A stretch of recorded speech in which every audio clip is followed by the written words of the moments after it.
വയനാട്ടിലേക്ക് പോവുകയാണ്. പി.വി. ജോഷില വയനാട്ടിൽ നിന്ന് തയ്യാറാണ്. ജോഷില, ഇന്നലെ സ്വകാര്യ പണിമുടക്കായിരുന്നു, സൂചനാ പണിമുടക്കായിരുന്നു സ്വകാര്യ ബസ്സുകളുടെ. ഇന്ന് ദേശീയ പണിമുടക്കിലേക്ക് വരുമ്പോൾ പ്രധാനമായും KSRTCയെയും സ്വകാര്യ ബസ്സുകളെയും ആശ്രയിക്കുന്ന ജില്ല കൂടിയാണ് വയനാട് ജില്ല എന്ന് പറയുന്നത്. ഏത് രീതിയിലാണ് ജില്ലയിലെ സ്ഥിതികൾ?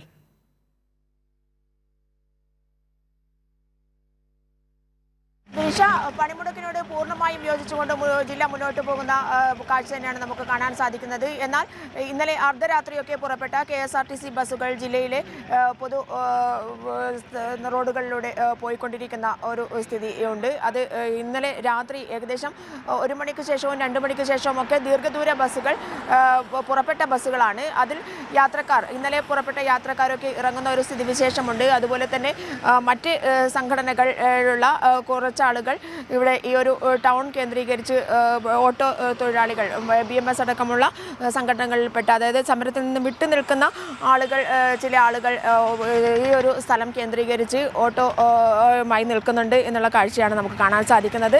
ഒന്ന് ടൂറിസം മേഖലയാണ്. ആളുകളെ ഈ ഒരു സാഹചര്യത്തിൽ ആളുകളെ കൊണ്ടുപോകാം എന്നുള്ളത് കൊണ്ടായിരിക്കാം.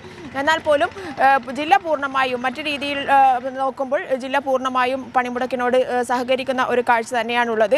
ഇത്തവണ ജില്ല കേന്ദ്രീകരിച്ച്, ജില്ല മുഴുവനായും കേന്ദ്രീകരിച്ച് ഒരു പൊതുപ്രകടനം ഉണ്ടാവില്ല എന്നുള്ളതാണ് തൊഴിലാളി സംഘടനാ നേതാക്കൾ അറിയിച്ചിരിക്കുന്നത്. എന്നാൽ ഏരിയ കേന്ദ്രങ്ങളിൽ, അതുപോലെ തന്നെ ഓരോ മാനന്തവാടി താലൂക്കിൽ, അതുപോലെ തന്നെ കൽപ്പറ്റയിൽ, അങ്ങനെ ഓരോ നഗരങ്ങൾ കേന്ദ്രീകരിച്ചും പ്രധാനപ്പെട്ട സ്ഥലങ്ങൾ കേന്ദ്രീകരിച്ചും പ്രകടനവും പൊതുയോഗവും ഉണ്ടായിരിക്കും. പ്രതിഷേധ ധർണയടക്കം ഉണ്ടായിരിക്കും എന്നുള്ളത് സംഘടനാ നേതാക്കൾ അറിയിച്ചിട്ടുണ്ട്.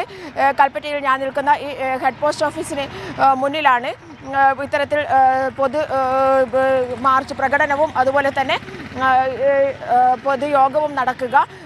എന്തായാലും വലിയ രീതിയിൽ തന്നെ ഈ ദേശീയ പ്രക്ഷോഭത്തോട് യോജിച്ച് നിൽക്കുന്ന ഒരു സമീപനമാണ് ആളുകളിൽ നിന്നും ഉണ്ടായിരിക്കുന്നത്. അതുപോലെ തന്നെ സുരക്ഷാ ക്രമീകരണങ്ങളെല്ലാം തന്നെ ശക്തമാണ്. മറ്റ് പ്രശ്നങ്ങളൊന്നും ഇല്ലാതിരിക്കാനായി 24 മണിക്കൂറും കേന്ദ്രീകരിച്ച് പ്രവർത്തിക്കുന്ന രീതിയിൽ പോലീസ് സംവിധാനങ്ങളൊക്കെ തന്നെ ജില്ലയിൽ ഏർപ്പെടുത്തിയിട്ടുണ്ട്.